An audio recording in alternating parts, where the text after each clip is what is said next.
Okay, I want to count our escape days. How many days can you escape the world you live in? I ask a lot of people to go, hey, let's just get on a plane and go to Medellin, Colombia, get on a plane and go to Guatemala. I ask them all sorts of questions. And like my sister came to Lake Atalan about, I don't know, about 2 months ago. And she could only escape for 7 days. Okay. And she probably would have said, oh, yeah, I could have done 10 days. I could have done 20 days. The point is what she ended up escaping with her son was 7 days in Guatemala. Okay. Now, this sounds kind of strange, but a lot of us want to consider ourselves very wealthy. Okay. And I often wonder why people, one of the things that seems interesting to me is a lot of people get sick a lot. And I'm often saying to myself, why do they get sick a lot? Now, I've always been self-employed, okay, which self-employed people just never get sick.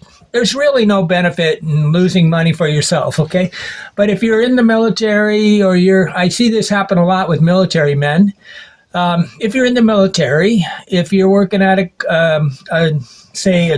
job that's owned by ran by a union job, getting sick has value because often you get paid to be sick. When I was in self-employed and I had a person that started to tell me they were sick or something, I said, just take off a day. It's okay. Okay.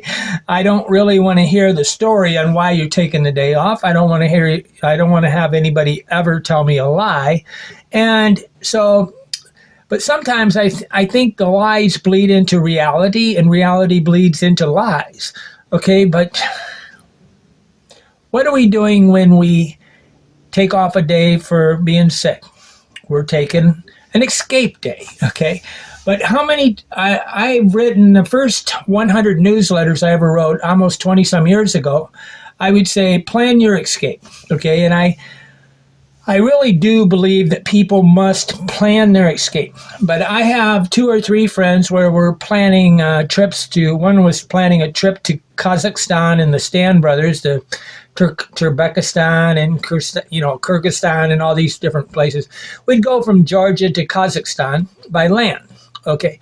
And we've traveled 2 or 3 times together, but it looks like he has no escape days anymore for the rest of his life. He became a doctor, and because he's a doctor, he cannot escape.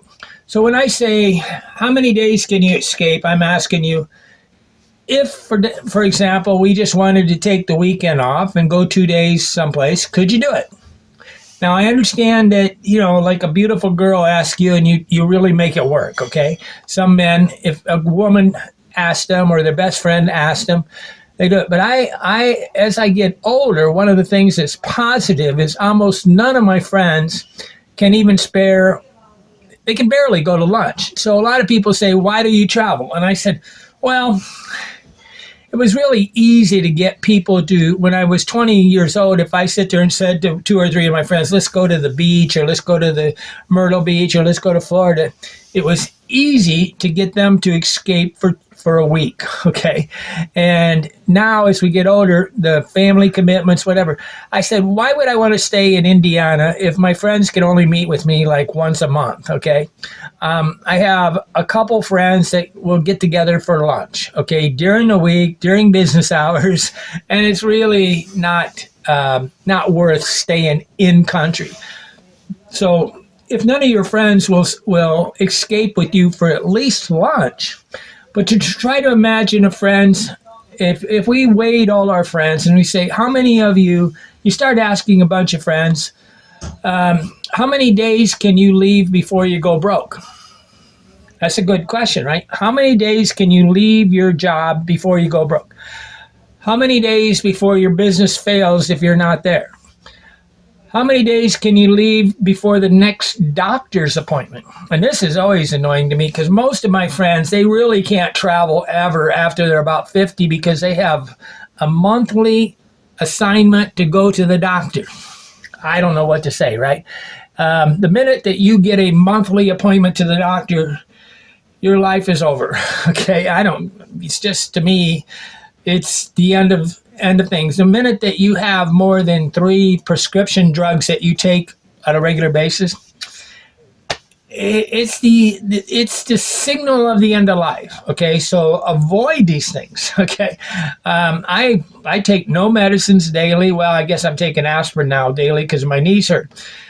But if a friend calls you up and says, "Let's take off for 3 days," can you do it? Now, a lot of you think of yourselves as very wealthy, and if I say to you, get on a plane and go to Europe for 5 days, do you have the money and the time to do it? Okay, if you don't have the money and the time to do it, you're poorer than me. Okay, if you cannot get on a plane and go to Guatemala for like a week, you are much poorer than I am. Okay, I have all the time and I have enough money to live to do this. And this is my designed and constructed life that I created. I created a life where I am free to go wander as much as I want. I can get on. If you said, for example, I'm going to give you, Andy, $4,000 to go to Israel for 3 months, I'd say, goodbye. Let me buy the plane ticket. Okay, because I really would love to go watch history in action right now. History is happening in Israel. It's 2024, about May 26 or something like that. It's Memorial Day. Okay, but the point is this. Your friend walks up to you, your best friend, okay, or your current girlfriend. So let's make it the man of your dream walks up, or the woman of your dreams walks up and says, go with me for 7 days to Bermuda. Can you do it? If you can't do it, in a way, to me, you're not in control of your time and your life. As we get older, we're supposed to get more in control of our time in our life. And in actuality, we're in more control of our time of our life when we're 20 years old. Okay. And for some reason, they think that controlling your time is scheduling everything. I always laugh when Elon Musk and Bill Gates are saying they schedule 5 minutes appointment. That is the absence of having a life. Okay. A life with no appointments is freedom. A life with every moment of your day is occupied by something happening, right? Something demanding your focus. Okay, so when you design a business, I designed a business. My first business took up all my life. I couldn't go anywhere. I went to Mexico one time and it cost me $500 in long distance fees to call back to the United States to manage, problems, right? Right now, I can get on a plane and I can leave for 4 months, 5 months, a year, and not come back. So a lot of people think that they're free when really, in my opinion, I feel sorry. Okay, I don't want to feel sorry for people. I want you to plan how to escape. So if somebody sit there and said, and the way to practice this is, I talked about it a long time ago. What you ought to do is get in your car, drive about 50, 100 miles away, and get a room in a hotel. And when you go there, you will discover what you're thinking about is your highest priorities. Okay, so if you want to know what you have to take care of it before you can escape, just get in your car, drive, and live in a hotel, maybe 50 miles away. And if you have to return, you have some really urgent problems. If you can, then keep trying to delay it one more day. And this is the amount of freedom you have. But a husband and wife, when they're retired, instead of being tired, they're tired. They're tired. Instead of being tired, you ought to be rejuvenated. And this should be an easy thing to do. You should be able to just say, dear, let's go to, Big Sur tomorrow and stay there for about 3 days and hang around and, whatever. You're in California. But the people in the most expensive places are the poorest in days to escape. The number of days they have, I want you to count your escape days. If you can only escape 1 day, you're very poor. If you can escape a month, you're rich. If you're so indispensable to what you're doing, that whatever is making you indispensable owns you. You're a prisoner of your own making. Okay, I'm here and you're not, why not? But I really would like you to really take a pause and say your wife says, I want to go on a cruise next week to this thing. There's something happening, and I'd like to spend 8 days in California. I'd like to spend 8 days in Louisiana. I'd like to spend 8 days. If you have to plan this 6 months out, you're actually a bonded, indentured servant to the world that you created. Okay. I'm Andy Lee Graham. Counting our escape days. How many days can you escape before the world comes to an end? Before you lose your business, before you lose your friends, before you lose your wife, before you lose your mind.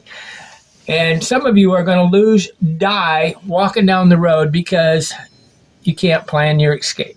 Okay, I'm Andy Lee Graham. I can leave for 2 or 3 years at a time. I don't do it because I really like to return and visit my family, but I don't live in the United States because it's just too much. It's just too much and too much and too much. Everybody is trying to gobble on to more things. Nothing about their life is simple. And they want me to think that's normal. Okay. The rest of the world lives pretty calm. It's just the United States, England, Western Europe, and Japan and Korea, Australia and New Zealand that have lost their mind and lost they have become prisoners to the life they created.